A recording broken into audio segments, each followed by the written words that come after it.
Hey guys, we're jumping right in with some watercolor today. I'm gonna throw down a rough sketch, just something generic. We'll go with a hand on the hip pose.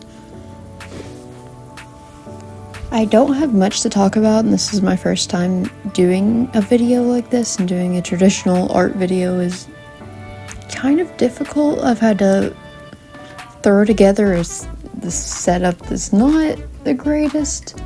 I'm using my phone and I've got a tripod over this wobbly table, so you'll have to forgive me for any shaking, especially if I'm erasing.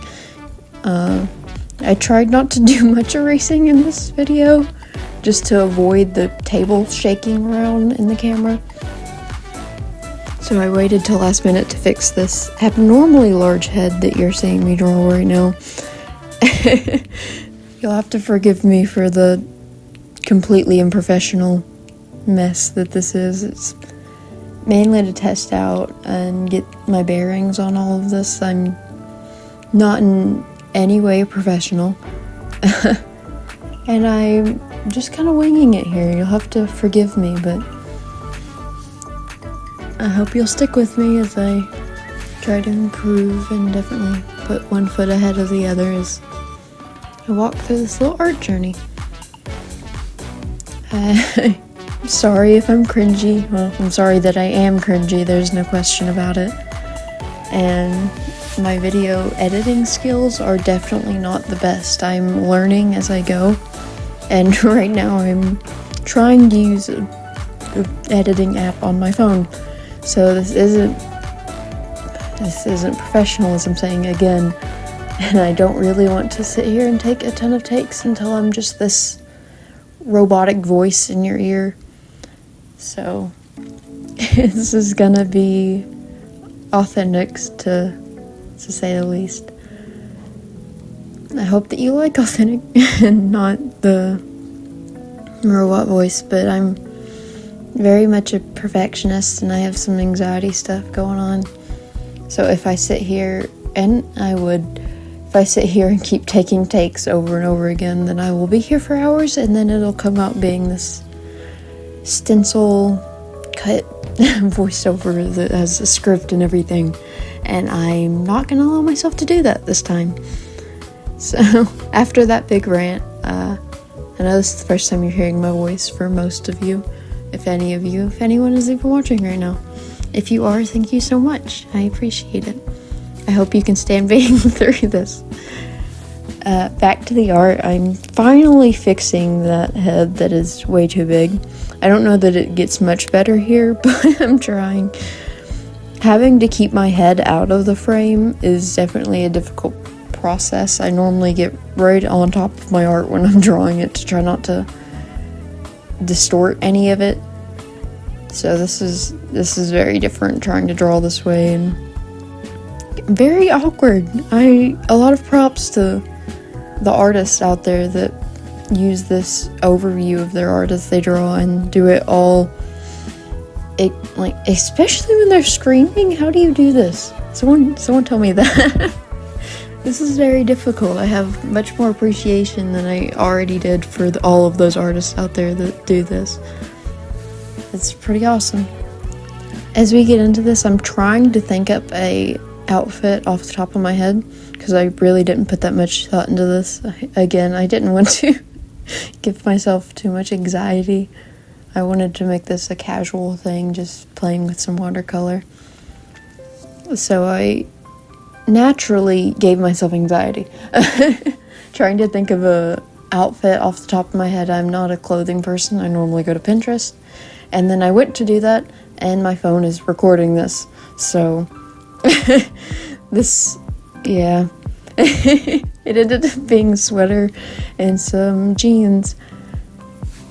A striped sweater at that, so it's not the most professional, it's not the most cute or attractive thing going on here. But I had fun doing this, and you'll have to forgive me for all of my awkward pauses where I'm sitting aside and freaking out.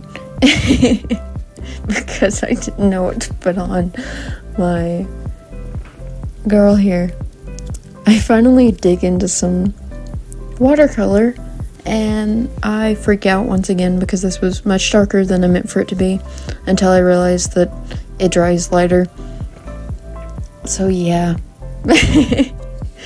I then colored. There's not much to say about this. I struggled so much. I'm not a watercolor artist. I'm not even close to being that talented. So we're gonna have to work on that. I did decide to put stripes in the sweater, as you'll see here in a little bit. I'm jumping ahead of myself, but yeah. Trying to add shading and regretting my attempts to add shading here. It's not building up the way I wanted it to, and I'm struggling a lot with this video and this art piece in general. I hope you can forgive me for this. I am still learning in a lot of ways, and I hope you'll be here to support me. I'm gonna be quiet for a little while and let you watch the coloring process.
Now it's time to start adding a border while we wait for our girl hair to dry the rest of the way.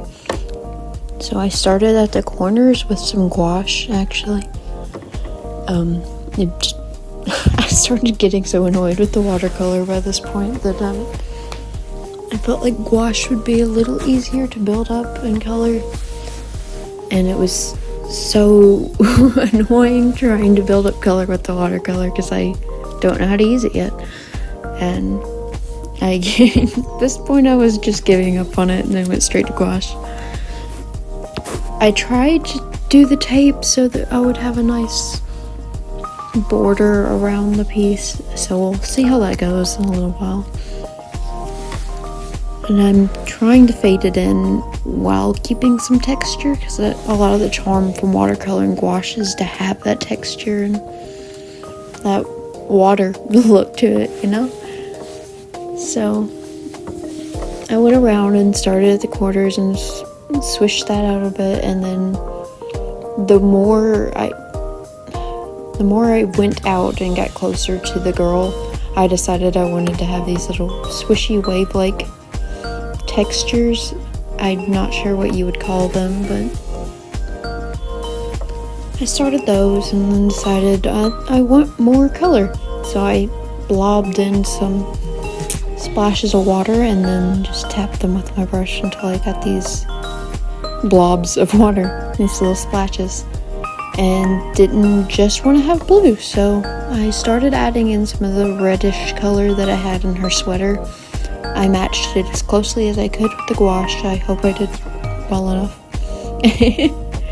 And once I laid them all down, I had some more tiny little splashes of the red gouache just straight off my paintbrush. And I didn't do that on purpose originally. I just kind of splattered some on there and was like, oh, I guess I'm winging this now, and added more because you might as well make something out of your mistakes.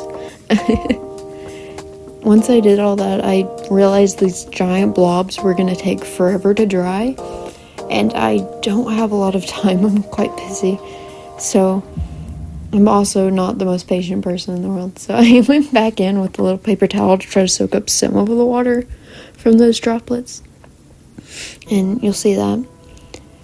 Once I did that, I came back once it was dry, and this is what it looked like. Obviously, it lacks some things. It needs some work before it's finished. So I'm bringing this beautiful pen here. It's actually in dark gray, which I didn't think would make much of a difference. I normally do liners in black, or I do them with a colored pencil if I want them to be softer. So I was like, yeah, this dark gray, it'll be light enough to go nicely with this and still be bold, and it wasn't. So about this time, I'm looking at it, but I still wanted to make this work. So I started kind of shading around the eyebrows and trying to make this look right, and it wasn't going the way I wanted it to. As you can see, I'm questioning it here. Yeah. And this is the point where I'm giving up, and I'm looking for a darker fine liner. I tried to do the light gray. Here we go. Here's my darker one. This is a Winsor & Newton, and it's in a 0.3. It's much nicer because it's in black. And it's bolder, it's darker, it looks nice. I enjoy it with my more cartoony art. So I start finally getting into that, and you can almost kind of see a face coming out of this smudge. I decided to give her a pretty big smile when I was sketching this, and regretted it at this point when I realized I got watercolor all in it, and I don't know where my gel pen is. So there was no fixing that. Not at the moment. I did like my smudge to tint at this watercolor piece a lot more once I started adding this black border and line art to everything, where you could actually make out what some of the things were. So yeah.